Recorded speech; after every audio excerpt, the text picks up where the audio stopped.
શિક્ષક સાથે રસોઈમાં સ્વાગત છે આપ સૌનું। આજે આપણે કાચા મટનમાંથી ખૂબ જ સરસ સાડીઓમાં બને એ રીતનું રસાવાળું મટનનું શાક બનાવવાના છે અને ઘટ અને મહેમાન આવે ત્યારે મજા પડી જાય એમને ખાવાની એ રીતનું આપણે બનાવીને તૈયાર કરીશું। તે માટે આપણે પહેલાં મટનને મેરિનેટ કરીશું। તો મટનમાં કાચા મટનમાં જ ઘરના મસાલામાં મેં લાલ મરચું પાવડર એડ કર્યો છે, નાની 2 ચમચી, અને હળદર પાવડર 1 નાની ચમચી જેટલો એડ કર્યો છે અને 3 ચમચી ભરીને ધાણા જીરું પાવડર અહીં એડ કર્યો છે અને મીઠું આપણે સ્વાદ પ્રમાણે એડ કરીશું અને સાથે સાથે ગરમ મસાલો 1 મોટી ચમચી જેટલો લઈને એડ કર્યો છે અને સરસ રીતે બધી જ વસ્તુને આપણે હવે અહીં મિક્સ કરવાના છે। 1 ચમચી ભરીને આદું અને લસણની પેસ્ટ પણ એડ કરી દીધી છે અહીંયા જ મેરિનેશનમાં અને હવે આ બધી વસ્તુને સરસ રીતે મિક્સ કરીને આ રીતે ઢાંકીને ટાઈમ હોય તો અડધો 1 કલાક સુધી રહેવા દેવાનું અને ટાઈમ ઓછો હોય તો ઓછામાં ઓછી 15 મિનિટ સુધી રહેવા દેવાનું। હવે બીજા મસાલા તમને બતાવું તો એમાં આખા મસાલામાં મેં 3 તેજપત્તા લીધેલા છે, પછી 5 થી 6 આવા મરી લીધેલા છે અને 2 તજ અને 3-4 લવિંગ લીધેલા છે। અહીં ઇલાયચી પણ લઈ શકાય અને ડગરના ફૂલ પણ લઈ શકાય। તો અહીં મેં 3 પ્યાજને તેલમાં સરસ રીતે ગોલ્ડન ફ્રાય કરીને ઠંડા કરીને આવી રીતે પેસ્ટ બનાવી લીધેલી છે। એનાથી જે આપણી મટન છે એની ગ્રેવી ખૂબ સરસ બનશે અને 3 મોટા ટામેટાની પ્યુરી આ રીતે પેસ્ટ બનાવી લીધેલી છે અને અહીં 5-6 કાજુ અને 15 થી 16 જેટલા કાચા દાણા મગફળીના લીધેલા છે। એનાથી પણ બહુ જ સરસ આપણા મટનની ગ્રેવીનો ટેસ્ટ આવશે। અહીં મેં બટેટાને આ રીતે ફ્રાય કરીને લીધેલા છે। બટેટા ઓપ્શનલ છે, બાળકો છે મારા ઘરમાં એમને બટેટા ગમે છે એટલે મેં લીધેલા છે, તમે એને સ્કીપ કરી શકો છો। તો જુઓ અહીં 2 મોટા ચમચા તેલ લઈને આ જ તેલમાં મેં પ્યાજને પણ ફ્રાય કરેલા હતા, બીરસ્તો બનાવેલો હતો અને હવે એમાં જ આપણે મટન પણ બનાવીશું।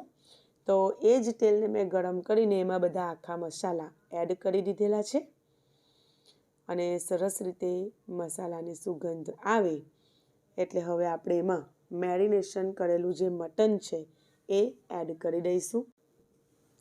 તો આ રીતે મેરિનેશનવાળું જે મટન છે એને થોડી વાર મૂક્યા પછી અડધા 1 કલાક સુધી મૂક્યા પછી આ રીતે આપણે તેલમાં ફ્રાય કરીશું એટલે બહુ જ સરસ એનો ટેસ્ટ આવશે। બધા મસાલામાં જે તેલમાં સરસ રીતે ફ્રાય થઈ જશે અને એનું પાણી જે મટનનું જે પાણી છે એ પણ અહીં આપણે હલાવીશું 2 થી 3 મિનિટ સુધી આ રીતે એટલે એનું પાણી પણ છૂટું પડશે।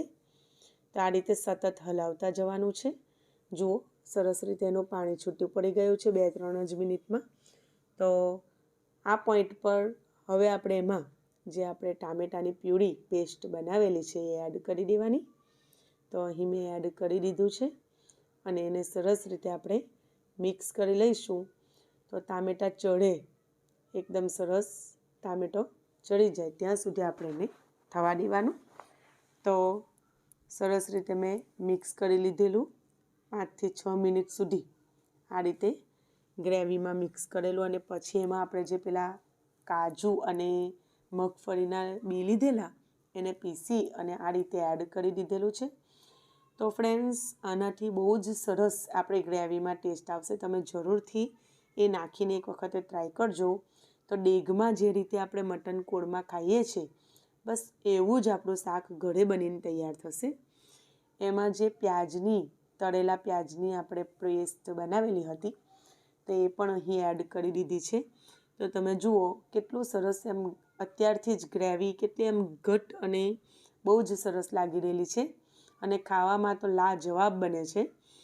તો એને થોડી વાર સુધી આ રીતે થવા દેવાનું અને પછી એમાં મેં બટેટા ફ્રાય કરેલા છે એ એડ કરું છું, પણ તમારે બટેટા ના નાખવા હોય તો મેં કીધું એમ તમે સ્કીપ પણ કરી શકો છો।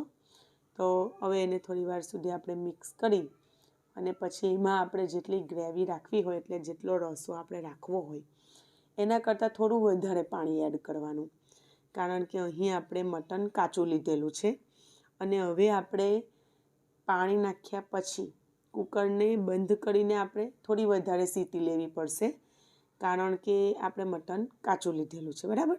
એટલે એને આપણે ચડાવવાનું છે. તો જુઓ, પહેલાં મેં એક મોટી ગ્લાસ ભરીને પાણી એડ કર્યું છે અને હજુ પણ એમાં હું થોડું પાણી અડધી ગ્લાસ જેવું એડ કરી દઈશ.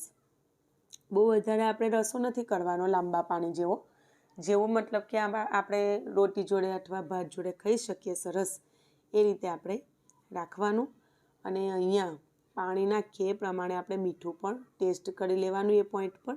તો જો મીઠું ઓછું લાગે તો આપણે પછી એડ કરીને કુકર આ રીતે બંધ કરીને મેં 7થી 8 જેટલી સીટી લીધેલી. અને જુઓ, કુકર એની જાતે ઠંડુ પડવા દીધેલું, તરત ને તરત સીટી નહીં ઊંચી કરી દેવાની. કુકર એની જાતે ઠંડુ પડી જાય એટલે આ રીતે ખોલ્યું તો જુઓ, તમે જોઈ શકો છો એકદમ સરસ અને એકદમ ટેસ્ટમાં બહુ જ સારું આ શાક બનેલું. તો તમે પણ આ રીતે બનાવીને તૈયાર કરજો. ફ્રેન્ડ્સ, તમને આ રેસીપી ગમી હોય તો વિડીયોને જરૂરથી લાઇક કરજો અને ચેનલને તમે હજુ સુધી સબસ્ક્રાઈબ ના કરી હોય તો સબસ્ક્રાઈબ કરી લેજો. ફરી મળીશું, ત્યાં સુધી આવજો.